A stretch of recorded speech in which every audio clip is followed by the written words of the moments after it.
咁角球當然啦，基頓呢個嚇咁啊中堅啦，同埋一啲高大啊嘅球員啦，例如比圖啊、基奧雲尼嗰啲喺晒咧禁區入邊㗎啦。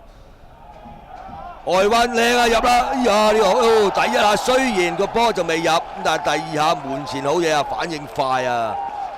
睇邊個嚟先？比圖嚟㗎嘛？比圖上季過嗰兩季咧，都可以話算係後上殺手啦。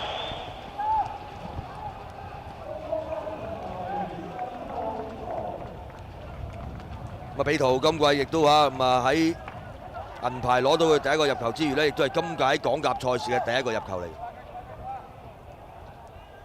咁值得大家高興啊！就係話啦，東方沙龍採取嘅打法咧，只係6分零鐘，就已經係攞到個成效啦。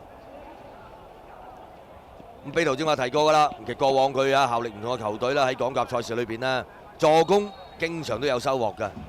首先冇錯，伊達第一下頂到咧個波就俾對方球員咧叫影響咗，要入就難㗎。咁但係比圖咧步喺路門口咧起。